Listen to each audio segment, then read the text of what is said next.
इस लेक्चर में हम बात करेंगे कि क्वेश्चन आपके पास जो फाइनल एग्जाम में आते हैं, जो 2017 में सी सेट आया था उसे मैं सोल्व कर रहा हूँ। मैट्रिक्स और डिटर्मिनेंट के जो क्वेश्चन आए थे इसे आप डिस्क्रिप्शन में जाके डाउनलोड भी कर सकते हो।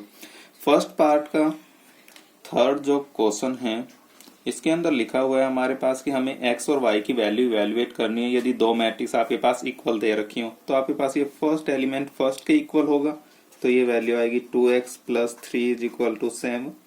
2x इज इक्वल टू 3 को इधर लेके जाएंगे, -3 हो गया, 7 में से जाएगा 4, तो x इज इक्वल टू कितना आ गया 2।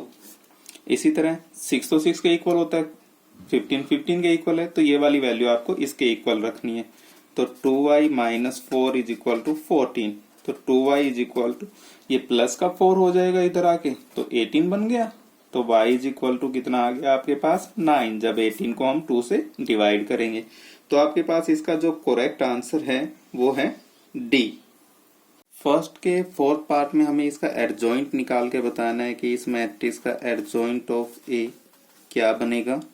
तो इसके लिए मैं आपको एक तो सीधा सा मेथड बता देता हूँ कि आप कैसे निकाल सकते हो। इसके लिए आपको क्या करना होता है, जो डायगोनल एलिमेंट होते हैं 2x2 मैट्रिक्स के लिए इन्हें रिप्लेस करते हो आप लोग एडजॉइंट निकालने के लिए। तो ये आपके पास वैल्यूज क्या हो जाएंगी, ये -4 यहाँ आ जाएगा और 2 आपके पास यहाँ आ जाएगा। और जो ये वाले एलिमेंट्स दे रखे हैं इनको सेम वहीं पे रखते हैं जहां पे भी हैं और इनके सामने माइनस लगा देते हैं, तो ये आपके पास इसका एडजॉइंट बन जाता है।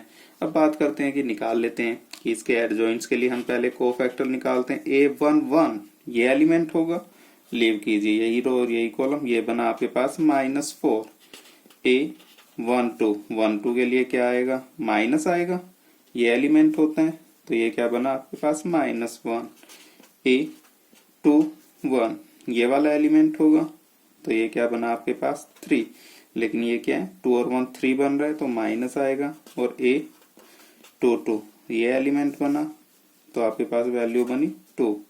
तो adjoint A is equal to होगा आपके पास जो ये मैट्रिक्स बनी है इसका ट्रांसपोज। तो इस मैट्रिक्स का ट्रांसपोज ले लेते हैं, -4 -1 -3 और आपके पास ये आ गया 2। आप यहाँ से देख सकते हो सेम ही बन रहा है, तो करेक्ट आंसर बना है हमारे पास यहाँ पे सी। क्वेश्चन नंबर 4 में हमें क्या करना है, इस मैट्रिक्स का इनवर्स इवेल्युएट करना है by using the elementary transformation. तो मैं यहाँ पे रो एलिमेंट्री ट्रांसफॉर्मेशन यूज करके इसका इनवर्स इवेल्युएट करता हूँ। उसके लिए क्या करते हो, जितने भी ऑर्डर की मैट्रिक्स दे रखे हो राइट हैंड साइड में उतने ऑर्डर की आइडेंटिटी लिखते हैं और रो ऑपरेशन अप्लाई करते हैं तो हम ए लिखते हैं। यहाँ पे हम यूज कर रहे हैं ओनली रो ऑपरेशंस, रो एलिमेंट्री ऑपरेशन। तो ये ध्यान रखना है, जब भी आप इनवर्स निकालो एक ही तरह के ऑपरेशन यूज करके निकाल सकते हो, चाहे तो आप एलिमेंट्री रो ऑपरेशन लगाइए या कॉलम ऑपरेशन लगाइए। यहाँ मैं एलिमेंट्री रो ऑपरेशन लगाता हूँ। मेन एम है कि इस लेफ्ट हैंड साइड को हमें क्या बनाना है, आइडेंटिटी मैट्रिक्स बनाना है। सबसे पहले मैं इस एलिमेंट को 1 बनाऊंगा, तो आप यहाँ पे देख पा रहे होगे कि अगर मैं R1 और R2 को इंटरचेंज कर दूं तो 1 बन गया मेरे पास। तो ये आ गया मेरे पास 1 -2 2 -6, यानी R2 की जगह R1 लिख दिया और R1 की जगह R2। दोनों मैट्रिक्स पे सेम ऑपरेशन आपको अप्लाई कर देनी है, राइट हैंड साइड में भी अप्लाई कर दिया। ये नीचे वाली रो ऊपर चली गई, ऊपर वाली नीचे आ गई। इसके बाद जो ये नीचे वाला एलिमेंट है इसे 0 बनाना होता है, इसकी हेल्प लेके तो मैं यहाँ पे यूज करूंगा कि R2 को रिप्लेस किया जाएगा R2 -2 टाइम्स ऑफ R1। तो रो ऑपरेशन लगा रहे हो तो रो वाइज ही लिखिए, इसको 2 से मल्टीप्लाई करके सबट्रैक्ट करना है 0। 2 से मल्टीप्लाई करेंगे तो कितना बन गया ये आपके पास 4, सबट्रैक्ट करोगे तो ये क्या है, पहले -4 था +4 हो गया, तो ये क्या बचा आपके पास -2।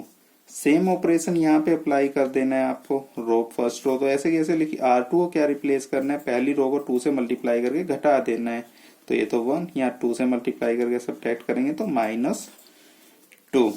इसके बाद हमारा एम होता है कि इस वाले एलिमेंट को 1 बनाना है। 1 बनाने के लिए क्या ऑपरेशन यूज करेंगे कि R2 को रिप्लेस करेंगे 1 बाय -2 R2, यानी इस एलिमेंट से डिवाइड कर देंगे। फर्स्ट रो को ऐसे कैसे लिखा, सेकंड के अंदर हमने इसको क्या किया, डिवाइड कर दिया -2 से। फर्स्ट ऐसे कैसे लिखा, सेकंड वाली रो को -2 से डिवाइड कर दिया तो ये बन गई। अब इसको क्या करेंगे, जीरो बना देंगे। तो जीरो कैसे बनेगा कि R1 को रिप्लेस करेंगे हम R1 plus 2 times of R2, 2 से मल्टीप्लाई करके करेंगे तो ये जीरो बन जाएगा ना। तो यहाँ पे हमारे पास एलिमेंट आएंगे 1 0 0 1, आइडेंटिटी बन गई। बस ये ऑपरेशन यहाँ पे लगा दीजिए। इसको 2 से मल्टीप्लाई करके ऐड कर देना। 2 से मल्टीप्लाई करूंगा -1 बनेगा, 0 में ऐड करेंगे ये आ गया। 2 से मल्टीप्लाई करेंगे ये कितना बन जाएगा आपके पास 2 और +1 3। ये नीचे वाला आपको एज इट इज लिखना है। तो आपके पास ये इसका क्या आ जाएगा, A इनवर्स आ जाएगा। तो हमारे पास A inverse is equal to होगा -1 3 -1/2 1। इसे चेक करना है, वेरीफाई करना है तो A के साथ मल्टीप्लाई करके देख लीजिए, आइडेंटिटी मैट्रिक्स बनेगी आपके पास। वेरिफिकेशन के लिए मैंने ये मल्टीप्लाई करके आपको दिखा दिया है कि A इनवर्स की यदि A मैट्रिक्स के साथ मल्टीप्लाई करें तो आइडेंटिटी मैट्रिक्स बन रही है। तो इसका मतलब आपका ये आंसर 100% ठीक है। क्वेश्चन नंबर 5 में हमारे पास दे रखा है A और B are symmetric matrix, then prove that, जो आपके पास AB माइनस BA बनेगा स्क्यू सिमेट्रिक मैट्रिक्स बनेगा। A मेरे पास सिमेट्रिक दे रखा है तो A equal to A transpose होगा और B equal to B transpose होगा। हमें ये चीज प्रूव करके दिखानी है। ये स्क्यू सिमेट्रिक मैट्रिक्स बनेगी। मैंने इसे क्या किया, C मान लिया। अब C का ट्रांसपोज निकाल देते हैं।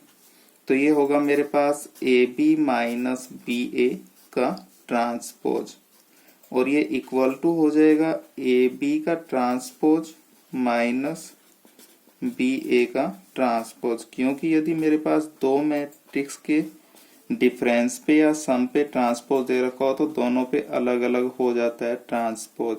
इसके बाद ये हो जाएगा B transpose A transpose minus A transpose B transpose, क्योंकि A B होल का ट्रांसपोज इज इक्वल टू, इनका ऑर्डर रिवर्स हो जाता है कि पहले B का ट्रांसपोज आ जाएगा फिर A का ट्रांसपोज आएगा।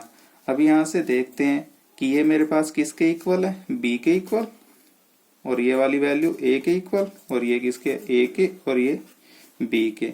क्योंकि A ट्रांसपोज A के इक्वल है, सिमेट्रिक दे रखी है ना A, और B ट्रांसपोज B के इक्वल है, B भी सिमेट्रिक मैट्रिक्स है। यहाँ से क्या करते हैं, माइनस कॉमन ले लेते हैं। तो ये क्या बनेगा, AB माइनस BA। देखिए यही बन गई ना C मैट्रिक्स, यहाँ से माइनस कॉमन लेने के बाद। तो ये किसके इक्वल आ गई, -C के। तो C prime is equal to -C। तो hence C is equal to AB minus BA is skew symmetric matrix. Question number 17 में सबसे पहले क्या करते हैं, कोफिशिएंट मैट्रिक्स लिख लेते हैं A। क्लियरली यहाँ पे x का कोफिशिएंट नहीं दे रखा थर्ड वाली इक्वेशन में, तो इसकी जगह क्या आ जाएगा मेरे पास 0। तो उसके बाद क्या करते हैं, इसे सोल्व करना स्टार्ट करते हैं। आप चाहो तो पहले सेकंड वाली इक्वेशन का LCM 2 भी लेके उसको आप क्या कर सकते हो, तब भी उसको सोल्व कर सकते हो, कोई प्रॉब्लम नहीं होगी। मैं ऐसे कैसे सोल्व कर रहा हूँ। सबसे पहले हम A का डिटर्मिनेंट इवेल्युएट करते हैं। तो A determinant is equal to होगा 2 इन दो एलिमेंट की मल्टीप्लाई 10 इन दो एलिमेंट की मल्टीप्लाई, माइनस में आएगी तो ये प्लस का 3 -1, आपको ये छोड़ देना ये छोड़ देना। 1 की पहले इससे मल्टीप्लाई करेंगे तो -5, 0 की तो चाहे किसी से भी मल्टीप्लाई हो 0 ही बन जाना है, +1 ये लीव कर देने हैं आपको। 1 की 3 से मल्टीप्लाई करेंगे 3, और ये क्या होगा आपके पास 0 से मल्टीप्लाई होगा तो 0। ये हो गया आपके पास 26, ये आपके पास बन गया +5, और ये हो गया आपके पास माइनस, और ये हो गया +3। तो ये आपके पास वैल्यू कितनी बन रही है टोटल इवेल्युएट करने के बाद 34, नॉट इक्वल टू 0। तो यहाँ से क्या आएगा, A इनवर्स एग्जिस्ट करेगा आपका। इसके बाद इस मैट्रिक्स के कोफैक्टर्स निकालना स्टार्ट करते हैं। पहले मुझे चाहिए A11 1 1 2 बन रहा है तो प्लस आएगा आपके पास फर्स्ट रो और फर्स्ट कॉलम, ये होता है ना एलिमेंट आपके पास, ये आपको लीव कर देना है। इनका डिटर्मिनेंट लिखेंगे, इसकी मल्टीप्लाई करेंगे 10 + 3 13 A 1 2, फर्स्ट रो छोड़ देनी है, सेकंड कॉलम ये क्या आएगा यहाँ पे माइनस, इनकी मल्टीप्लाई करेंगे -5 और इनकी मल्टीप्लाई करेंगे 0। ये बन गया आपके पास +5। A13 first row third column. देखिए आपके पास जो मेनली मैंने देखा है कि बच्चे प्रॉब्लम करते हैं फाइनल एग्जाम में, वो कई बार इस एलिमेंट को पहले मल्टीप्लाई कर बैठते हैं, जिससे उनका पूरा क्वेश्चन गलत हो जाता है। तो आपको ये ध्यान रखना है कि आपके पास देखिए आपने क्या करना है, ये आपने लीव कर दिया, इसका डिटर्मिनेंट निकालना है ना। तो ये देखिए सबसे पहले आप सबसे पहला एलिमेंट कौन सा लिखते हो, यही होगा ना आपके पास फर्स्ट एलिमेंट। तो पहले फर्स्ट एलिमेंट को पकड़िए, उसकी मल्टीप्लाई किससे होगी, इसके साथ, और फिर इन दो एलिमेंट्स की मल्टीप्लाई। तो ये क्या हो गया आपके पास 0, 0 की तो किससे मल्टीप्लाई करो, तो ये बन गया 3। A21, तो आपको क्या करना है, सेकंड रो फर्स्ट कॉलम छोड़ देना है, इन एलिमेंट्स की मल्टीप्लाई करते हैं। ये क्या आएगा निशानिया माइनस का, ये बना आपके पास -5 -3, तो वैल्यू आ गई 8। A22 प्लस, इन्हें इवेल्युएट करोगे तो -10, इनकी वैल्यू 0, तो ये वैल्यू बनी -10। A23, इनको मल्टीप्लाई कीजिए, यहाँ पे माइनस आएगा, 5 बन रहा है, तो ये वैल्यू होगी आपके पास 6 -0 -6। A31 प्लस आएगा, थर्ड रो फर्स्ट कॉलम छोड़ देना है, तो इनकी वैल्यू इवेल्युएट करेंगे, पहले इसकी इससे मल्टीप्लाई करेंगे, तो ये बना -1 माइनस, इन दो की मल्टीप्लाई करेंगे -2 बना, तो ये +2 हो गया, इवेल्युएट करने के बाद बना 1। A32 माइनस आएगा, इसकी मल्टीप्लाई इससे करेंगे -2 और -1, तो ये बन गया +3। A33 प्लस आएगा, इनकी मल्टीप्लाई कीजिए, कितना बनाइए आपके पास -4 -1, वैल्यू आ गई -5। तो आप एक बार लिखने के बाद ये जरूर चेक कर लीजिए कि आपके पास यहाँ प्लस माइनस प्लस, ऐसे भी चेक कर लीजिए प्लस माइनस प्लस, ये वाले आपके पास अल्टरनेटिवली साइंस लगाए हैं या कहीं पे कोई मिस्टेक रह गई है। इसके बाद एडजॉइंट ए लिखेंगे। एडजॉइंट ए आपके पास क्या होगा, जो ये मैट्रिक्स बनी है यहाँ से कोफैक्टर्स की, इसका आपको क्या कर देना है, ट्रांसपोज ले देना है। मैं पहले मैट्रिक्स लिख देता हूँ ये, अब इसका ट्रांसपोज लेने के बाद बना 13 5 3 8 -10 -6 1 3 -5। इसके बाद क्या करेंगे, ए इनवर्स निकालेंगे। ए इनवर्स क्या होता है, 1 determinant of A into adjoint of A. Determinant A की वैल्यू कितनी बनी है 34, एडजॉइंट ए ये रही मैट्रिक्स, इसको यहाँ पे लिख दीजिए इसके साथ।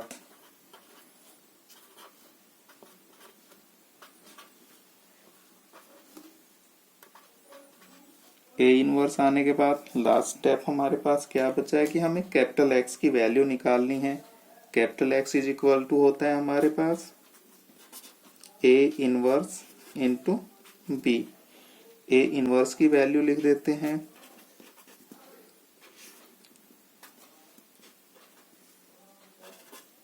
यहां से लिख रहा हूं ये वैल्यू सेम,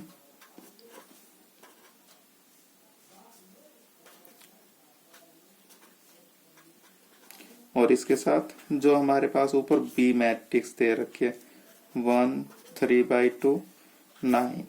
अब इनको मल्टीप्लाई कर देते हैं,